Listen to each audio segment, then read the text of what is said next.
Assalamualaikum warahmatullahi wabarakatuh. Perkenalkan, nama saya Tiara Rusmini dengan NPM C0C0230065. Di sini saya akan menjelaskan materi yang telah saya tonton dari video pembelajaran oleh Pak Madani Hatta, yaitu tentang inventory. PSHK yang mengatur tentang persediaan adalah PSHK nomor 14. Persediaan pada perusahaan dagang dan perusahaan manufaktur, yaitu ada dua. Persediaan pada perusahaan dagang berupa persediaan barang dagang atau merchandise inventory, merupakan persediaan berupa barang dagangan yang dibeli oleh perusahaan untuk dijual kembali tanpa mengubah bentuk dari barang tersebut. Persediaan barang dagangan merupakan bagian dari aset lancar yang akan memberikan manfaat ketika barang dagang tersebut terjual. Dan yang kedua yaitu persediaan pada perusahaan manufaktur, terdiri dari ada 3 jenis, yaitu persediaan bahan baku atau raw material inventory adalah persediaan berupa bahan yang akan diproses menjadi barang jadi melalui proses produksi yang melibatkan tenaga kerja langsung dan biaya overhead pabrik. Dan yang kedua yaitu persediaan barang dalam proses atau work in process inventory adalah persediaan berupa barang yang belum selesai menjadi barang jadi sampai akhir periode ketika perusahaan menyusun laporan keuangan yang sudah menyerap biaya produksi dan akan dilanjutkan kembali pengerjaannya pada periode berikutnya dengan menyerahkan biaya produksi kembali. Dan yang terakhir yaitu persediaan barang jadi atau finished goods inventory adalah persediaan berupa barang yang sudah selesai melalui tahapan proses produksi dan siap untuk dijual kepada pembeli atau diserahkan kepada pemesan. Itulah ketiga jenis persediaan ini merupakan bagian dari aset lancar dan akan dilaporkan pada laporan posisi keuangan. Lanjut ke penentuan kuantitas atau unit barang dagangan. Penentuan kuantitas barang dagangan adalah menentukan jumlah unit yang masih tersisa pada setiap akhir periode. Itu ada sistem pencatatan perpetual. Pada sistem perpetual yang menggunakan kartu persediaan sebagai buku pembantu persediaan yang digunakan untuk mencatat setiap mutasi yang berhubungan dengan barang dagangan, maka jumlah kuantitas persediaan barang dagangan akan dapat diketahui setiap saat dengan melihat catatan pada kartu persediaan. Lanjut, yaitu sistem pencatatan periodik. Pada sistem pencatatan periodik, jumlah kuantitas barang dagangan pada akhir periode baru dapat diketahui setelah perusahaan melakukan perhitungan fisik persediaan pada setiap akhir periode. Hasil perhitungan fisik ini berupa jumlah barang dagangan yang masih tersisa dalam satuan unit. Selanjutnya, perusahaan akan menghitung nilai persediaan barang dagangan akhir dengan mengalihkan unit yang masih tersisa. Hasil perhitungan fisik dengan harga perolehan per unit atau pembahasan lebih detail pada bagian penilaian persediaan. Lanjut ke permasalahan dalam penentuan kuantitas persediaan, yaitu ke-1 yaitu pengakuan kepemilikan atas barang dalam pengiriman atau bisa disebut juga goods in transit. Itu barang dagang yang sudah dibeli namun masih dalam pengiriman, sehingga barang dagangan tersebut belum sampai di gudang perusahaan ketika perusahaan melakukan perhitungan persediaan. Permasalahan yaitu apakah barang dagangan dalam pengiriman ini akan dihitung sebagai persediaan milik perusahaan atau tidak. Ada 2 syarat kesepakatan yang mempengaruhi kapan peralihan kepemilikan barang dari penjual kepada pembeli. Yang pertama yaitu FOB Shipping Point atau suatu syarat kesepakatan di mana kepemilikan atas barang dagangan sudah beralih dari penjual kepada pembeli sejak di gudang penjual, sehingga yang membayar biaya angkut adalah pembeli. 2 yaitu VOB Destination Point adalah suatu syarat kesepakatan di mana kepemilikan atas barang dagangan baru beralih dari penjual kepada pembeli setelah barang tersebut sampai di gudang pembeli, sehingga yang membayar biaya angkut adalah penjual.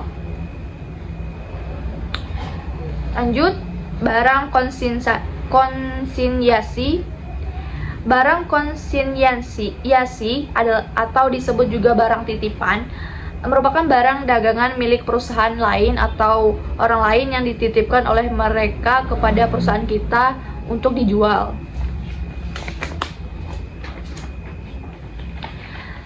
Lanjut ke metode penilaian persediaan. Penilaian persediaan adalah menentukan nilai persediaan barang dagangan akhir yang akan disajikan sebagai nilai persediaan barang dagangan pada laporan posisi keuangan perusahaan.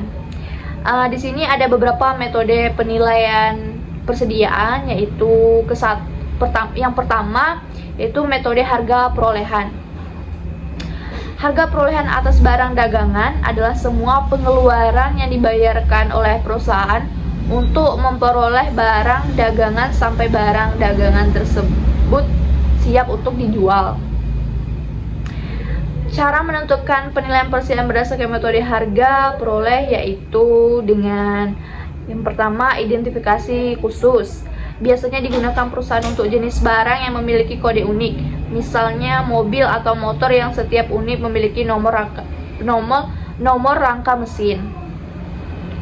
Kedua yaitu asumsi arus harga perolehan. Di sini ada FIFO atau first in first out.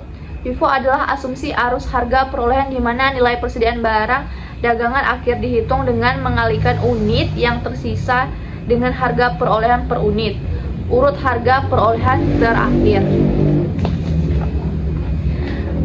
Terus di sini ada juga LIFO atau last in first out.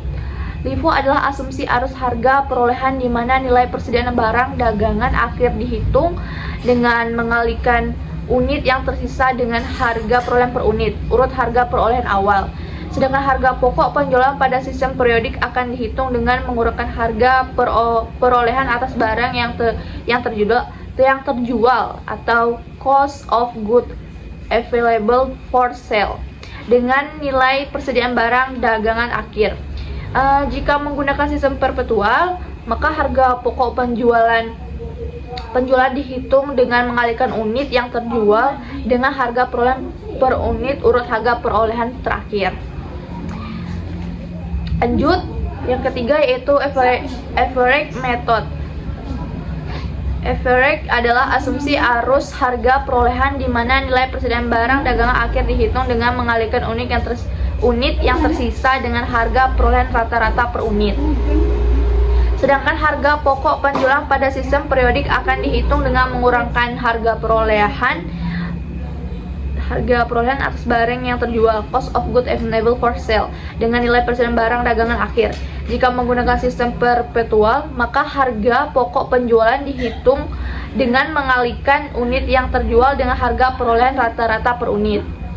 Untuk menentukan harga perolehan rata-rata per unit, maka dapat dihitung sebagai berikut, yaitu dengan rata-rata sederhana. Harga rata-rata per unit sama dengan harga perolehan dalam suatu periodik perubahan harga perolehan. Terus dengan rata-rata tertimbang atau weighted average. Lanjut, di sini ada contoh soal. Contoh soalnya yaitu Senkingcho adalah perusahaan dagang yang memiliki saldo persediaan barang dagangan tanggal 1 November 2019 sebanyak 100 unit dengan harga perolehan per unit $5. Selama bulan November 2019, Senking melakukan 3 kali pembelian, yaitu tanggal 5 November dibeli 600 unit persediaan dengan total harga perolehan $3.600 from Sparkle Show. Tanggal 15 November dibeli 500 unit persediaan from Borax dengan harga perolehan per unit $8. Tanggal 16 November mengembalikan 10 unit barang dagangan yang dibeli tanggal 15 November karena tidak sesuai dengan pesanan. Tanggal 26 November dibeli 600 unit persediaan dari Sparkle Show dengan harga perolehan per unit $9. Menggunakan metode pencatatan periodik dengan menilai persediaan akhirnya berdasarkan pendekatan harga perolehan. Berdasarkan perhitungan fisik persediaan tanggal 30 November 2019, diketahui jumlah persediaan yang masih ada di gudang sebanyak 800 unit. Sinking Show menjual barang dagangan dengan harga jual $12 per unit.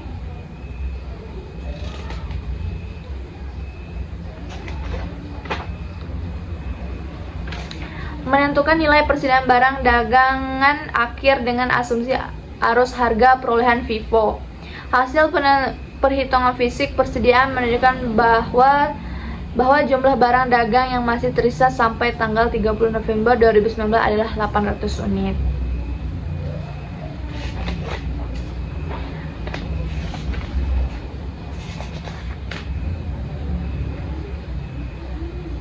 Sini ada contoh-contoh yang menggunakan perhitungan dari FIFO atau LIFO.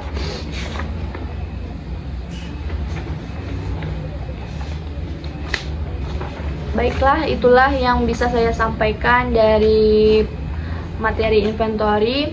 Apabila ada kata-kata yang salah atau kurang tepat, saya mohon maaf.